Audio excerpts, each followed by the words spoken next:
kas sina usud, et 69. aastal astus üks mees kuu pinnale?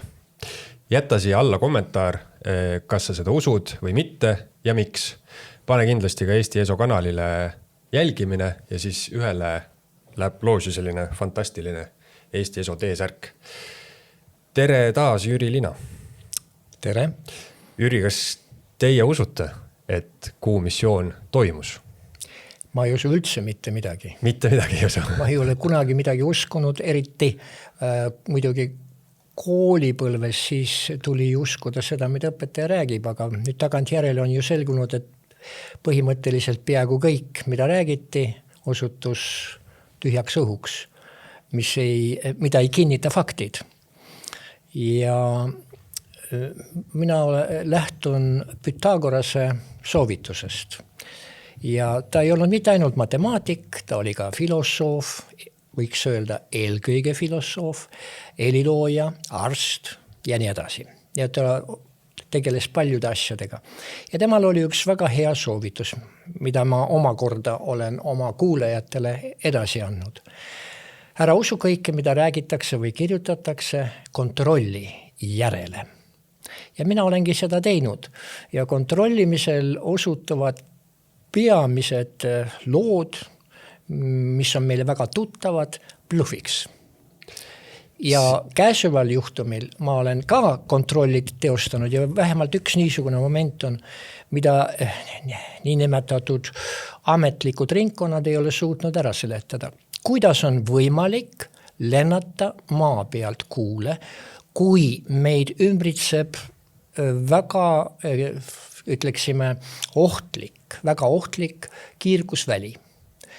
Vähe sellest, vahetult enne seda esimest kuulelendu plahvatati vesinikupomm kosmoses, mis lõi välja Hawaii raadio- ja telesüsteemi mõneks ajaks, kohe rohkem kui nädalaks. Ja mis tähendab, et tegu oli ohtliku nähtusega. Kiirgus ei ole naljaasi. See on üks moment. Ja teine moment on muidugi näiteks, kui me võtame niisuguse ekspeditsiooni, mille nimi oli Apollo 13.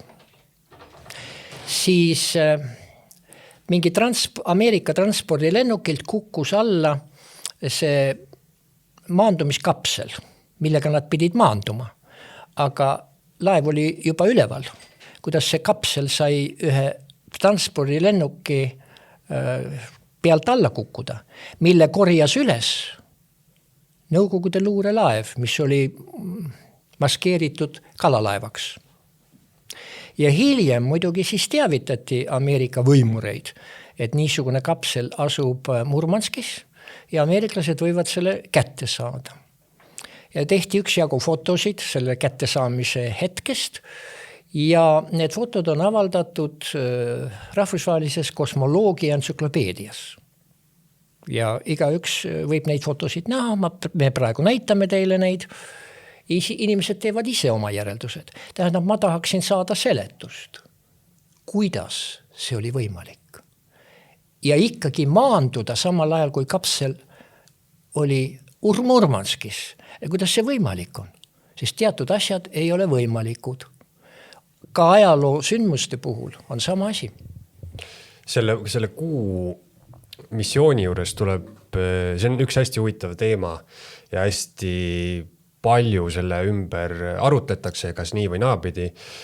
Kindlasti tuleb arvesse võtta ka toonast ajaloolist konteksti, eks ju, et mida võiks näidata see, mis sõnumi võiks see saata nii-öelda vastaspoolele, et me oleme esimesed, me oleme tehnoloogiliselt kõige võimekamad siin maailmas, et me ikkagi panime selle mehe sinna kuule ja tegelikult ju Kennedy minu arust 61. aastal juba kuulutas välja oma ühes avalikus kõnes, et selle 10. jooksul, ehk siis 60. jooksul, raudpolt kindel on see, et meie mehe kuule panema ja siis täpselt 10. lõpus 69. aastal see juhtus on ju, või väidetavalt juhtus. Palju fakte on, me võiksime rääkida sellest tundide viisi, aga ma mainin ainult veel ühe asja, kuidas on võimalik, et olles kuul, järsku jääb järele niisugune väga ohtlik asi nagu meteoriitide sadu. Ja ka isegi väikesed, pisikesed meteoriidid võivad läbistada sinu ülikonna, selle skafandri, mida ameeriklased said teada venelased, kui nad Tšernobõli katastroofi ajal palusid laenuks neid skafandreid. Ja nad said teate selle kohta, et nendest ei ole midagi kasu, sest tegu on teatrikostüümiga. Nii et see selleks, aga kui ühesõnaga see väikene meteoriit läbistab sinu ülikonna, siis on läbi.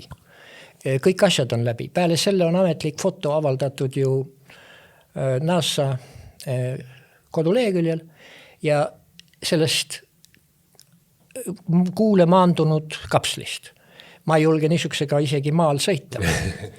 See näeb hästi selline algeline välja. No kohutav aukude ja pragudega ja nii edasi. Ja neid fotosid on muidugi tohututes, tuhandeid fotosid on kõik avaldatud ja mingi teooria on, et mingid kindlad fotod on sealt muidugi ära võetud. On ju. Aga huvitav on just see, et selle aja vältel, kui nad seal kuul olid, lõppes meteoriitide sadu. Ja ainuüksi need meteoriidid purustavad kõik, mida purustada saab, võivad ära tappa ja nii edasi. Kuhu sa siis varjud mingisuguse kivi taha või?